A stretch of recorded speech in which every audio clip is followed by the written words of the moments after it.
Have you ever felt like your mind is working against you, repeating thoughts you don't want, replaying moments you can't change, and drowning out the peace you're craving? You're not weak. You're not broken. You're human. And this is more common than you think. In today's world, stress, comparison, failure, and uncertainty hit harder than ever. Most men bottle it in. They try to tough it out. But inside, it's a war of noise, guilt, anger, doubt, regret. But what if your thoughts weren't enemies to fight, but signals to understand? Stoic philosophy believes that your mind can be trained, that clarity can be built, and that peace, real peace, doesn't come from avoiding problems, but from mastering how you respond to them. In this video, we'll walk through 7 powerful Stoic habits designed to help you clear out the mental clutter, regain control over your emotions, and build inner strength that no one can shake. You're not alone in this. You don't have to fake being okay, and you don't have to keep running from thoughts that hurt you. This is where it changes. So if you're ready to stop overthinking, let go of what's dragging you down, and finally take back your mental clarity, watch this video to the end. Like this video, subscribe for more timeless tools, and share it with someone who's silently struggling. Because your mind isn't the enemy, it's the starting point of everything. 1. Control what you can. Some mornings, you wake up already behind. The air feels heavy, not because of what's happened, but because of everything that could. You scroll your phone, check your email, and in those first few moments, a quiet sense of dread settles into your chest. The world feels too big, too loud, too out of control. And somehow it feels like your fault for not keeping up. That weight you carry? It's not just anxiety, it's the illusion that you should be able to control more than you can. One of the hardest truths for men to face, especially those who've spent their lives fixing things for everyone else, is this. Most of what burdens us isn't under our control. The job that didn't call back, the partner who won't communicate, the market shifts overnight, the way others perceive you. These are storms we try to steer, but they don't obey our hands. Stoicism offers a radical shift. It doesn't ask you to conquer the world. It simply asks you to reclaim your mind. Epictetus, once a slave who rose to become one of the most respected Stoic teachers, said it with perfect clarity. Some things are up to us, and some things are not. You may think that sounds too simple to matter, but simplicity doesn't make it shallow, it makes it strong. In fact, this might be the most liberating concept you've never fully embraced. Imagine a man standing in the rain, furious at the clouds for ruining his weekend plans. He curses the sky, kicks the puddles, and blames the weather for his mood. He can't change the storm, but he wastes all his strength trying to. Now, picture another man. He notices the clouds, nods at the rain, and quietly moves his gathering indoors. Same storm, very different outcome. Negative thoughts are like those clouds. When we cling to the need for things to be different, when we demand that the world match our expectations, we suffer twice. First, from the event, and then from our refusal to accept it. You don't control the weather, the traffic, the economy, or how others behave, but you do control how you interpret, respond, and carry those moments. That's not weakness.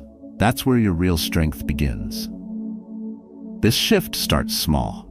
At work, a colleague dismisses your idea in front of others. You feel a wave of shame, then anger.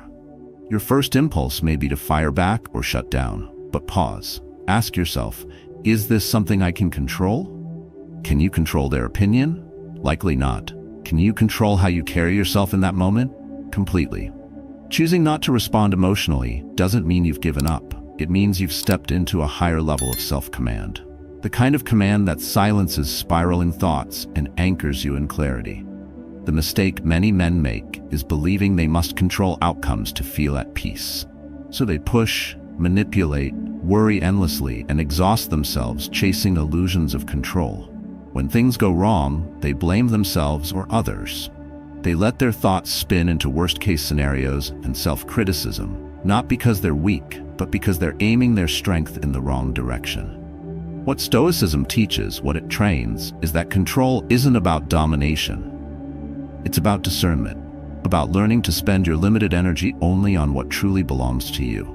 Let's say your teenage son ignores your advice.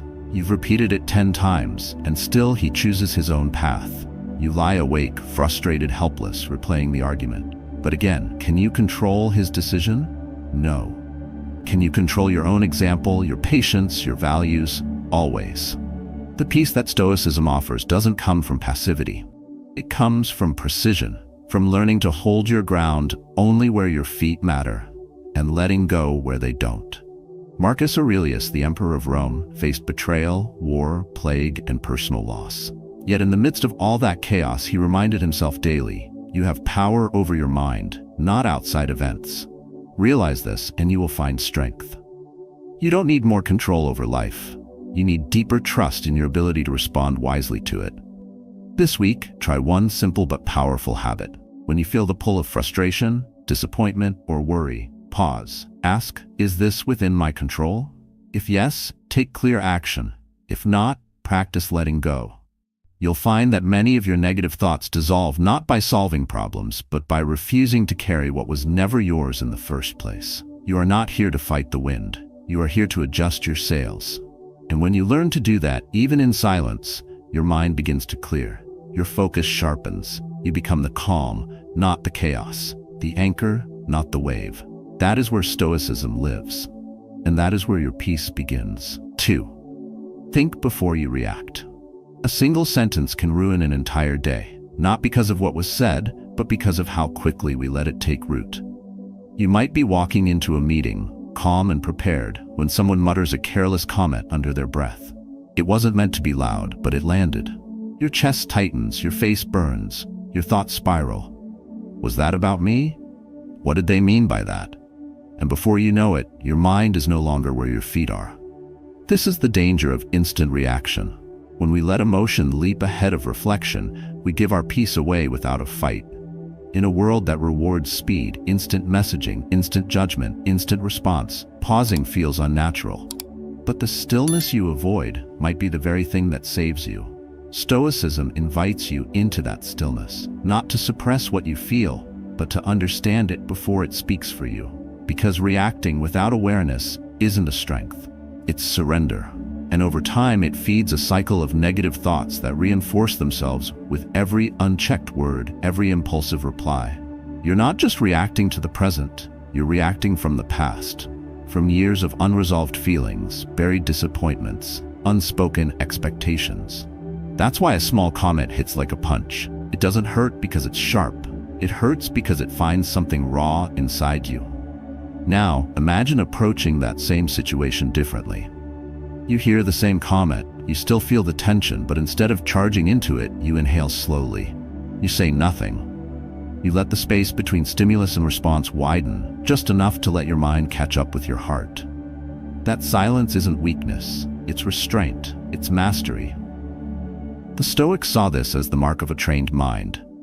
Seneca wrote, "No man is more unhappy than he who never faces adversity, for he is not permitted to prove himself." But adversity doesn't always look like war.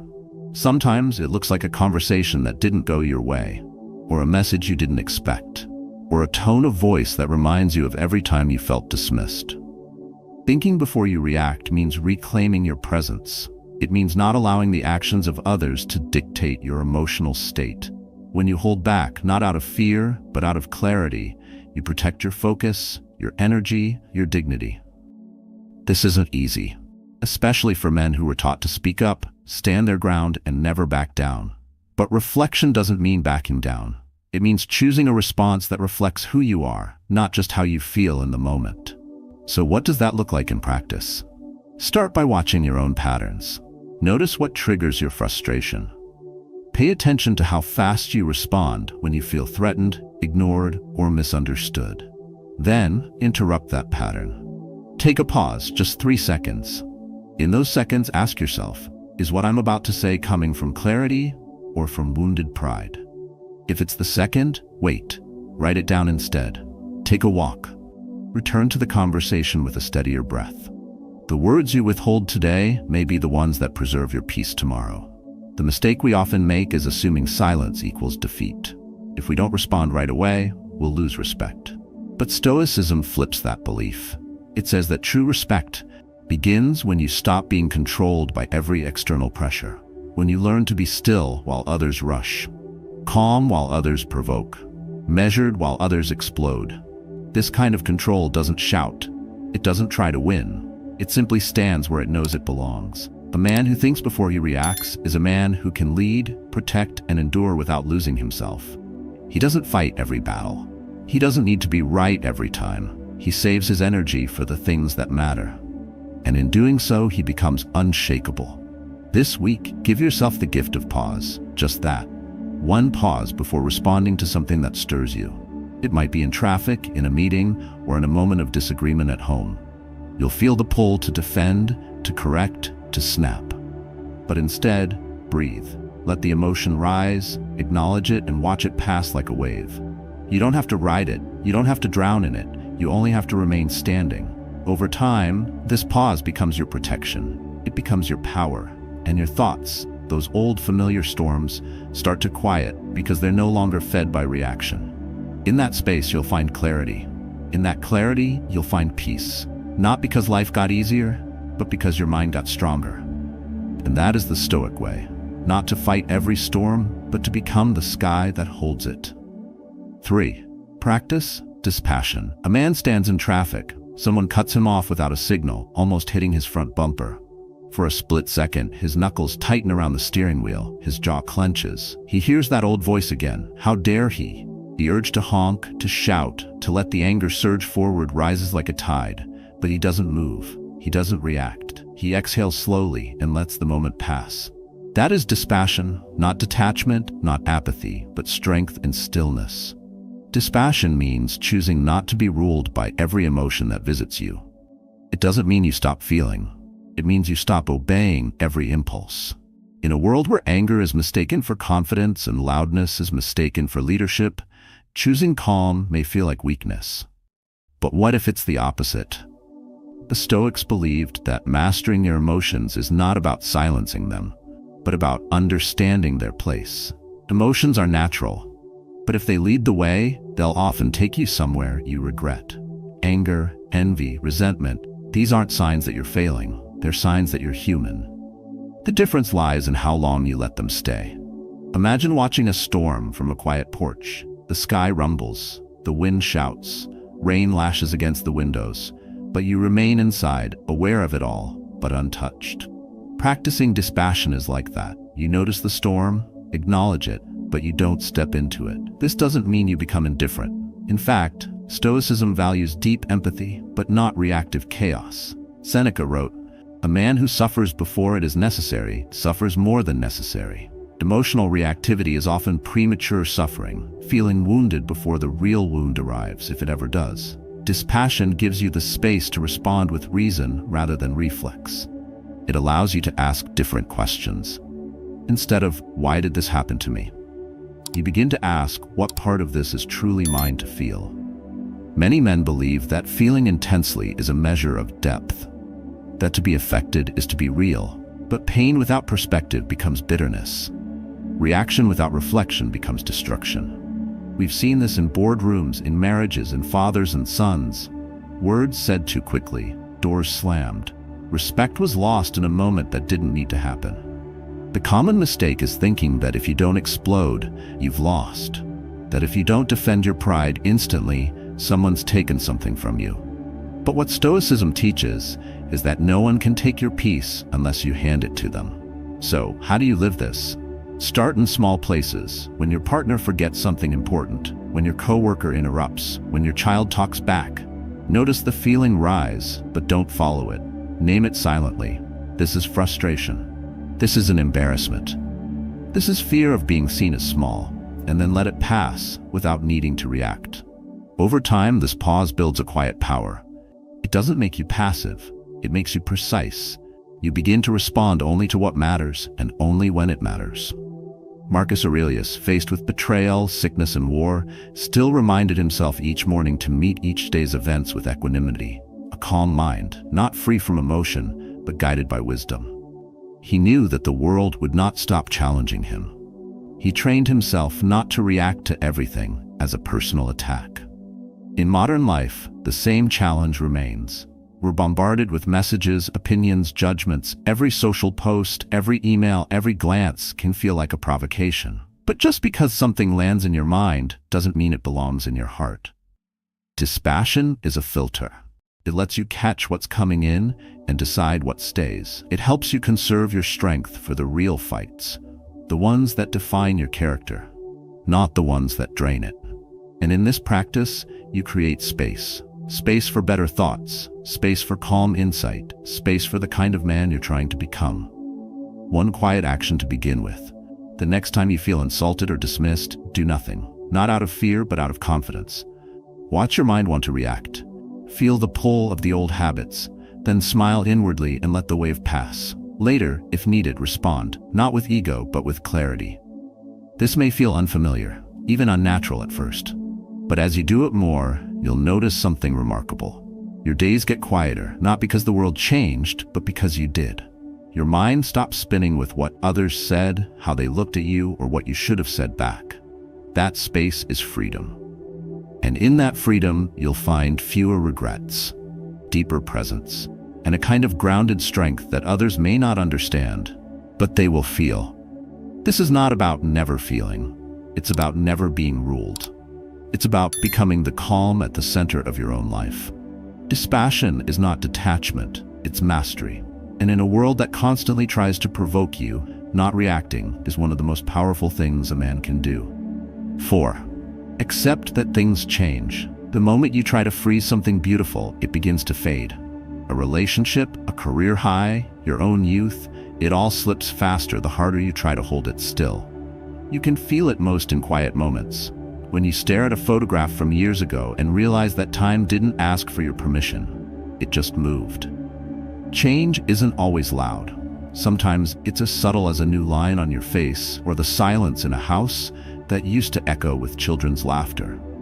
And while you may not name it, it's what stirs unease in your chest, the fear that what you once had may never return. That something is ending or has already ended, and you weren't ready. This resistance to change often hides beneath our negative thoughts. You feel anger, but deep down it's grief. You feel anxiety, but underneath is the dread of losing something familiar. That's why even small disruptions, like someone quitting your team or your favorite cafe closing, can trigger waves of sadness or irritability. The mind clings to what it knows, even when what it knows is no longer useful. Stoicism doesn't tell you to ignore change. It urges you to accept it as the nature of all things. Nothing in this life is fixed. Not your body, not your circumstances, not even your identity. To pretend otherwise is to fight against the current of life itself. Marcus Aurelius wrote, "Loss is nothing else but change, and change is nature's delight." That's not poetic optimism, it's practical liberation. Change is the current that carries you forward. What creates suffering is not the current, it's the fight against it. You might believe that if you accept change, you're giving up, that letting go means you didn't care enough. But in truth, resistance doesn't protect love or meaning or identity, it suffocates them. Letting things evolve allows them to be fully themselves, even as they pass. Think of a man who's lost his job after 20 years. The role gave him purpose, structure, and pride. Without it, he feels empty. But that job was never who he was. It was only how he expressed himself in a chapter of life. The man remains, and what he brings to the next chapter is not what he had, but who he became. When you accept that things change, you stop fearing the unknown, because you begin to trust your capacity to meet it. You realize your power isn't in holding on to what was, but in responding with grace to what now is. Negative thoughts often come from the mind replaying what should have stayed. But Stoicism teaches you to look at change without flinching, to see endings not as failures, but as necessary transitions. In practice, this starts with perspective. When something shifts, pause and say to yourself, this is what change feels like. Not as an excuse, but as a reminder that you're not broken. You're adjusting. When an argument shakes your relationship, when you notice your body aging, when your children stop needing you the same way, acknowledge the discomfort without trying to force it back. Let the moment be what it is. Then ask, how can I walk forward from here? The mistake many make is trying to rebuild the past in the present. They chase the old feeling, the old routine, the old role. But the more you try to repeat, the more stuck you feel. The Stoics remind us that peace comes not from recreating, but from reorienting. You can love what once was without needing it to return. You can be proud of who you were without resisting who you are becoming. This mindset also allows you to appreciate the now more deeply. When you truly accept that nothing lasts, you stop taking it for granted. You look at your spouse differently. You call your father just to hear his voice.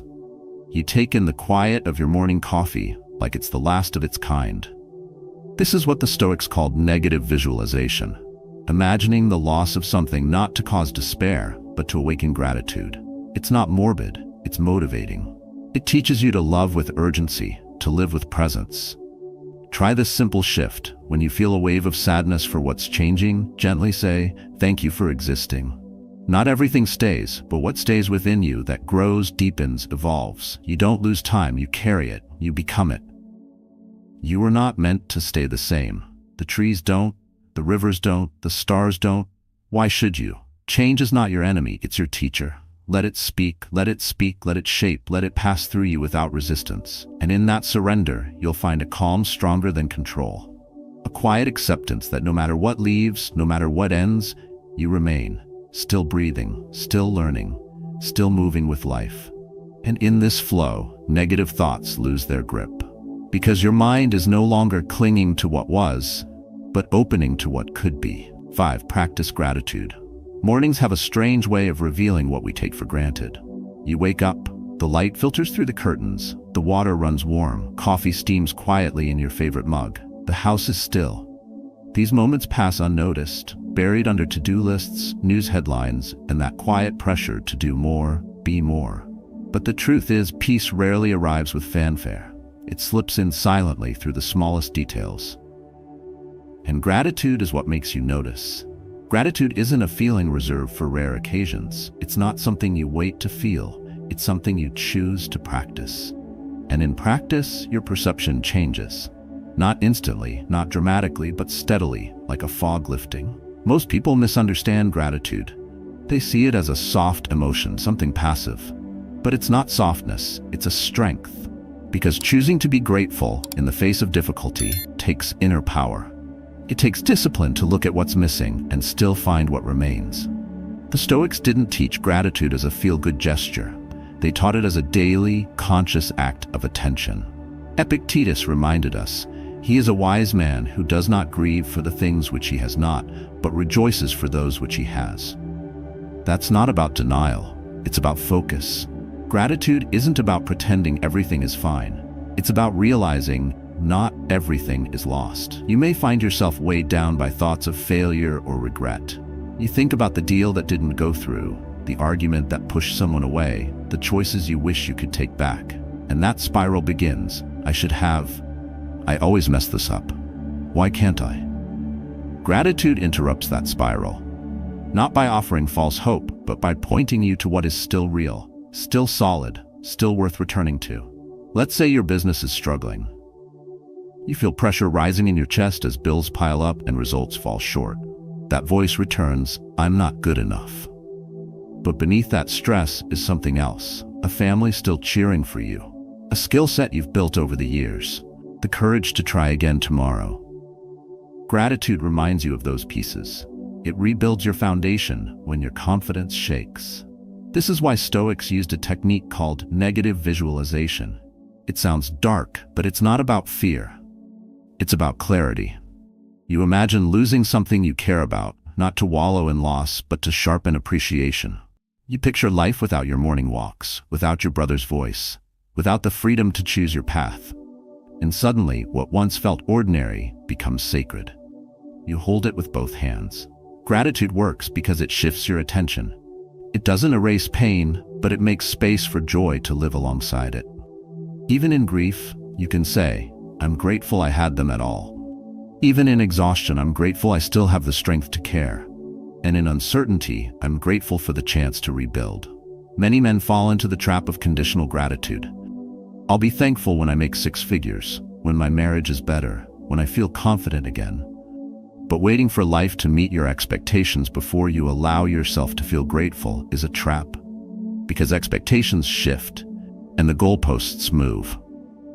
Meanwhile, the good in your life goes unnoticed, unacknowledged, unfelt.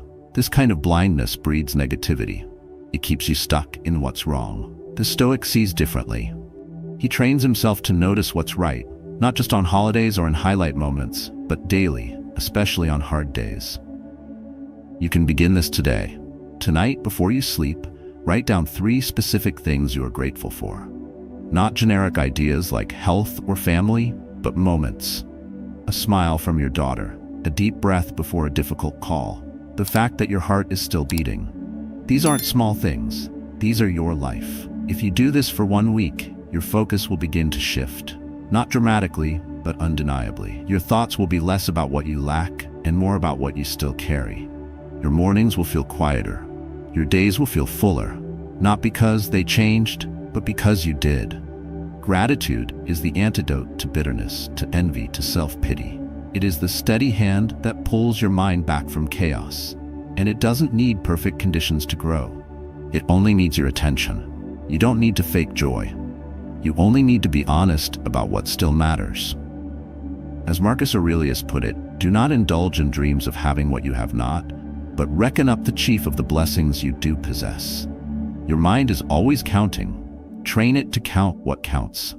In the end, gratitude is not about being cheerful. It's about being awake. Awake to the reality that you are still alive, still capable of love, of thought, of change.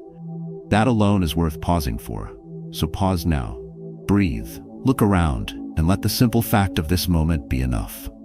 Even here, even now, there is something to be grateful for. Let that be your beginning. Let that be your return. 6. Build your resilience. Some storms don't pass quickly. They linger, stretch across weeks, sometimes months.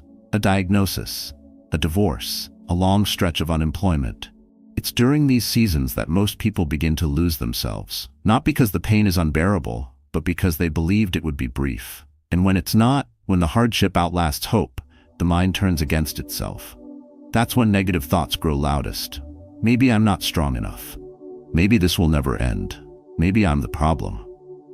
But what if strength isn't what you thought it was? What if it isn't the absence of struggle, but the quiet capacity to stand again and again despite it? Resilience isn't a force. It's not about pushing through until you break. It's about bending without snapping, adapting without losing yourself, enduring without growing bitter. The Stoics saw resilience not as something you were born with, but something you built, brick by brick, thought by thought, through lived experience. They didn't ignore pain, they transformed it. Marcus Aurelius faced war, betrayal, illness, and personal loss. Yet in his private writings he reminded himself, the impediment to action advances action. What stands in the way becomes the way. He didn't run from hardship, he used it as a training ground for the soul. In modern life, resilience often looks different. It's waking up the day after rejection and choosing to try again. It's holding your ground during a season of failure, not because it feels good, but because giving up would cost your dignity.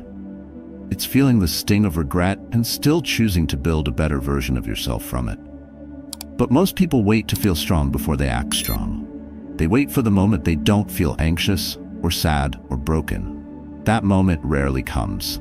What the Stoic path teaches is that action can come first, that your strength is not proven in how you feel, but in what you do despite how you feel. Imagine a man going through financial collapse. He loses the business he built for decades. He feels shame, fear, the echo of every mistake. And yet instead of disappearing into despair, he calls a friend. He takes a walk. He begins again. Not because it's easy, but because he knows the alternative leads nowhere. That is resilience. Not perfection, but forward motion. Not constant confidence, but a quiet refusal to quit. The mistake many make is thinking resilience must be loud or visible. But real resilience is often quiet. No applause, no fanfare. Just a man breathing through discomfort, making the call he's been avoiding, showing up even when he'd rather hide. You can begin this today by choosing one hard thing and doing it. Not because you feel ready, but because your values demand it. Clean the garage you've neglected. Apologize for the words you regret. Open the spreadsheet. Return the missed call. These small actions signal to your mind, I'm still here. I haven't given up on myself. And when fear surfaces again, and it will, Meet it like an old companion. Acknowledge it, then keep going. Fear isn't the enemy. Stagnation is. Doubt isn't failure. Giving in to it without trying is. The Stoics also knew that resilience isn't built alone. They valued community. They shared their writings not for praise, but to stay accountable. They leaned on others, not to be rescued, but to be reminded they weren't alone in the fight. Modern men often isolate in their struggles. They wear masks of control, thinking vulnerability makes them weak. But sharing your pain with someone who listens is one of the most resilient things you can do. When you speak your fear aloud, it shrinks. When you name your sadness, it starts to loosen its grip. This doesn't mean telling everyone. It means finding one person who sees your worth, even when you don't, and letting that reminder guide you back to yourself. You can also build resilience through reflection. Each night, write down one thing you handled today that you once thought you couldn't. It might be a difficult conversation, or simply getting out of bed on a heavy morning. These are not small wins. These are your foundation, and every time you acknowledge them, you reinforce the truth. You are more capable than your negative thoughts suggest. Resilience doesn't mean you don't get tired. It means you keep walking, even with the weight. It means you give yourself grace when progress is slow. It means you fall, but land softer each time, because you know how to rise. This strength is not a gift. It's a decision, made daily, quietly, and often without witness. But over time, it changes everything. You stop fearing adversity because you know who you are within it. You stop feeding thoughts that say you're not enough because your actions say otherwise. Let today be a turning point. Let one simple act of courage mark your return to yourself. Maybe you won't feel brave. That's okay. Bravery is not a feeling, it's a pattern. And over time, that pattern becomes identity. And that identity becomes peace. So when the storm comes again, and it will, you won't need to fight it with panic. You'll meet it with presence, with breath, with resilience. Not because it's easy, but because it's who you've chosen to become. 7. Live according to your values. A man can have everything, status, wealth, success, but still feel lost if he lives out of alignment with what he truly believes. That quiet discontent, the one that whispers just before sleep or stirs during long drives, often has nothing to do with failure. It comes from forgetting who you are. Living according to your values means knowing what matters most and letting that knowledge shape your words, your choices, and our reactions. It's not about moral perfection. It's about inner congruence, where your private decisions match your public life and your actions reflect the kind of man you claim to be. Most people never pause to define their values. They move with the currents of culture, of pressure, of expectation. They say yes when they mean no. They stay quiet when they long to speak. Over time, this gap between inner truth and outer action creates noise in the mind, self-doubt, shame, regret. These aren't just emotional weights. They are signals, showing you where your life has drifted from your deeper self. The Stoics didn't chase goals the way the world chases them today. They chased virtue. For them, character wasn't a side project. It was the whole point. Epictetus said, "First say to yourself what you would be, and then do what you have to do." He wasn't preaching discipline for its own sake. He was showing a path back to peace through clarity and commitment. You might say you value honesty, but lie to keep the peace. You might say you value loyalty, but avoid the hard conversations. And slowly, your self-respect erodes, not because you failed, but because you drifted too far from what you once stood for. Living your values begins with identifying them. Not in theory, but in real terms. Not, I want to be a good person, but I choose integrity over comfort. I choose patience over control. I choose courage over silence. Values are not about who you want to impress. They're about who you want to become. This practice often starts in moments that seem small. Imagine someone insults you in public. Your instinct is to lash back, prove your worth, defend your pride. But if your value is self-respect, not public dominance, you stay calm. You walk away, not because you're weak, but because you've chosen to answer to something higher than your emotions. Or take another man, frustrated with his teenage son who disrespects him at the dinner table. Everything in him wants to explode, to demand obedience. But if he values empathy and restraint, he breathes, stays grounded, and responds without humiliation. In that moment, he honors who he is, not just who he's trying to control. The mistake many make is trying to live for results instead of for principles. They think peace comes from achievement. But the Stoics knew that true peace only comes from alignment.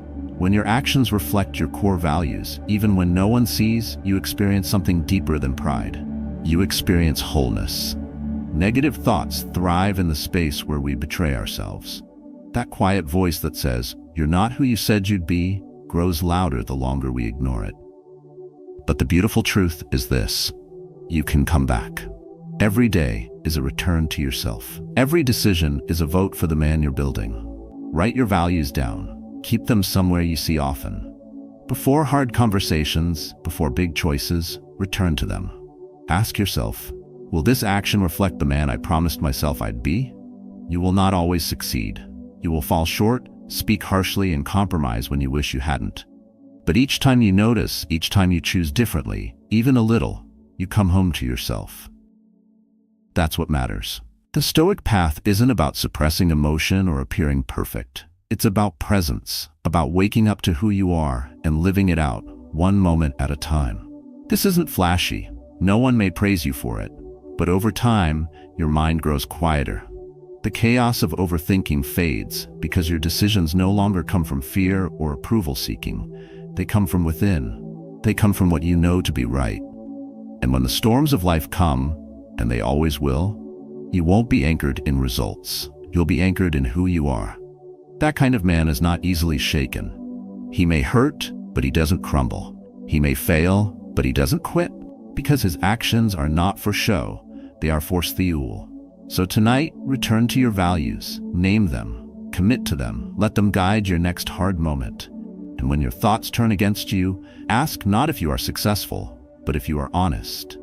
Not if you are liked, but if you are kind. Not if you are perfect, but if you are real. That's where peace lives. Not in the applause of the world, but in the quiet alignment between your soul and your steps. Let that be the compass. Let that be enough. You've just walked through 7 Stoic practices, each one a quiet form of strength. These are not lofty ideals or abstract philosophies. They are daily disciplines, mental habits. Ways to reclaim your peace, your clarity, and your sense of purpose from the noise that fills modern life. When you control what you can, you stop wasting your strength on things that were never yours to hold. When you pause before you react, you build space for wisdom to guide your words instead of emotion. When you practice dispassion, you learn to carry storms inside you without becoming them. When you accept that things change, you stop fearing life's flow and start moving with it. When you practice gratitude, you train your mind to see what remains instead of what's missing. When you build resilience, you begin to trust yourself to survive and rise again. And when you live according to your values, you walk with integrity, even when no one is watching. These are not one-time choices. They are a way of living, a way of seeing, a way of thinking that slowly reshapes who you are and how you show up in this world. Let these practices become part of your morning, your silence, your choices. When you do, you'll find that the grip of negative thoughts begins to loosen, not because life gets easier, but because your mind gets stronger. And now, I invite you to reflect. Which of these principles spoke to you most? Which one do you need today? Share your thoughts or your journey in the comments below. Your story may be the light someone else needs right now. This is the work. This is the way. Quiet, steady, real. Let it begin with you, and let it begin today.